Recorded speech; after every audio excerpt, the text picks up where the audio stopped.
the product that they're building.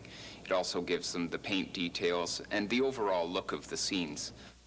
From the model, you create the plans. That relates to how the pieces have to come up through the floor in terms of its relation with other pieces which fly in from the flies. You have draperies, over 13 sets of draperies which are flown in and out. The draperies don't just fly in and out, but they also swag and trip and festoon, travel, track. I mean, it doesn't end. It's probably the most complex show in the world at the moment. We're on the fly floor of the Pantages. We're looking out into the stage house, and there are 61 fly sets here, and Phantom uses most of these sets. Once inside the real theatre, technical director Peter Lamb has to make sure that everything works. The flyman is trimming some of the sets right now. You can see them going by.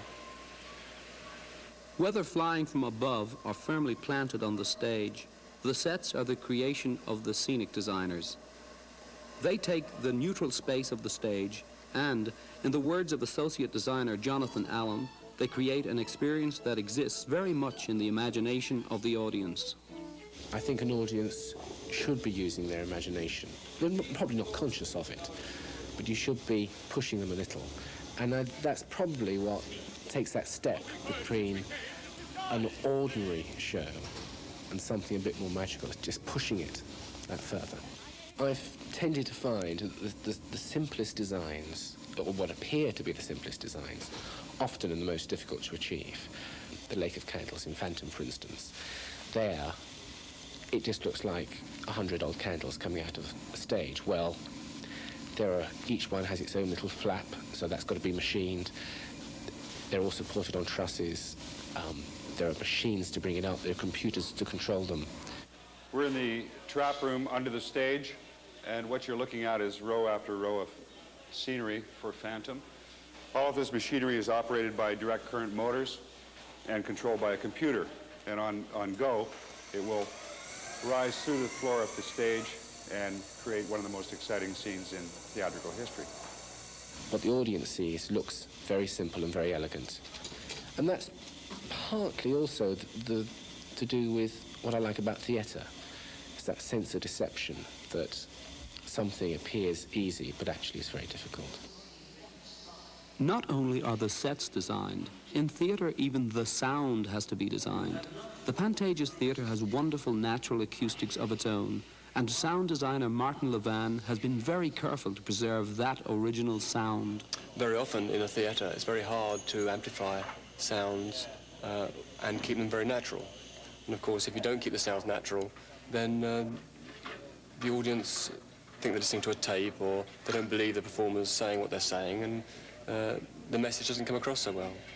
The show is radio mic'd.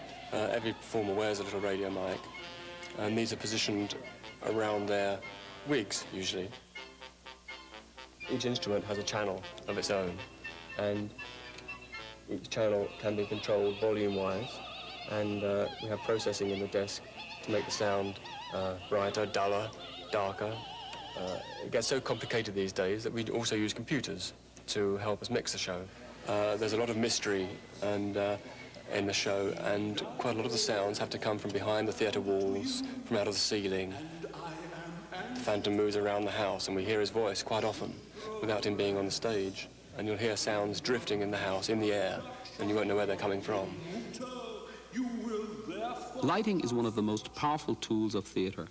Associate lighting designer Howard Eaton, who has worked in film and television, is very aware of the differences when it comes to stage. Won't do it. In television, you present the viewer, the audience, with exactly what you want them to see. Close-ups, wide shots, locations, backgrounds, characters, and you can tell what they're supposed to be thinking by their reactions, and it's all very much laid out for the audience. There's not so much thinking to do. In theatre, you give a wide shot the whole time, and the audience can look at what they want, see what they want, and interpret it in a way they want. That's what modern lighting is all about, controlling what the audience see and how they see it.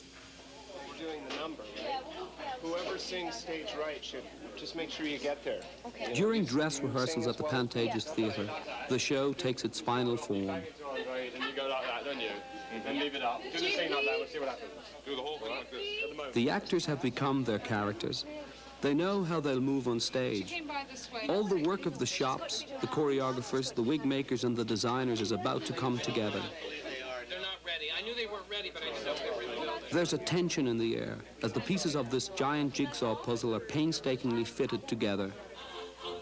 Once we go into the theater, time becomes precious as we count down the days to opening night. Oops. All right, hold it a minute, please. Now, what is the cue to bring this elephant out? Because it's too late. Once we were at the Pantages, you know, you're dealing with sets and costumes and lights and hydraulic lifts and trap doors and jumps and ropes and pyrotechnics and the orchestra and dressers and all of the elements, all the pieces of the puzzle that, you know, that go together to make it a whole. So by the time we got to the Pantages, it's a whole nother animal. All right, can we go on? Please take your lights out and let's go into this cue. And ladies, remember, you're buzzing and making lots of happy noise, little sparrows.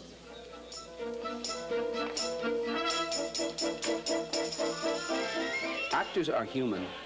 This show is immensely stressful, and no one is immune from accident or illness. Each role has 2 understudies who can go on at a moment's notice. Many an actor got his or her first big break when the star fell ill. But in Phantom, the role of Christine is so vocally and physically demanding that an alternate has been chosen to play the part. You will be seeing Susan Cuthbert in the role of Christine this afternoon. And as Rebecca says, Susan is a star in her own right. Susie Cuthbert plays Christine, and I play Christine, and we share the role. I do 6 shows a week, and she does 2. I didn't have any chance to go on stage during any of the dress or tech until the Monday before I went on for my actual show. So I had everything thrown at me at once, the costume, the sound, the lights, everything. People come, I mean, I remember when I alternated with Sarah Brightman, if they announced that I was on and she was off, the audience would groan. They go, oh. And Rebecca, she said, she was the one that said to me, you are Christine, you're not the understudy. Remember that, because she was an alternate too, and she knows exactly how it feels. But the minute you do start to sing, and the minute Susie starts to sing, by the time she's finished what we call the cadenza, the little trilly bit at the end of Act 1, they've forgotten they're not seeing the girl whose name's in the big letters in the posters. They're just involved with her and her story. And at the end, I always think they tend to love you more because they feel a bit guilty that they was thinking, nah, we don't want to see this girl because she isn't the real girl. But Susie is the real girl.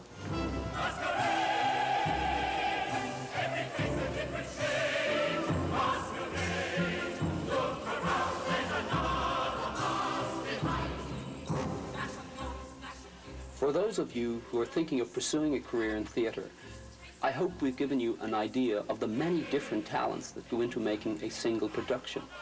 Perhaps now it will be easier for you to see where you fit in.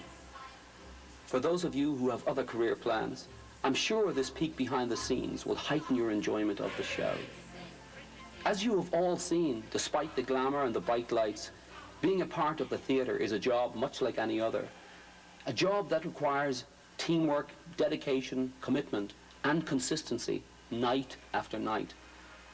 But all the sweat and the tears are forgotten at that magic moment when the house lights dim and the curtain rises. As for me, I'll put on my makeup, put on the mask, and in a few hours I'll see you again as the Phantom of the Opera.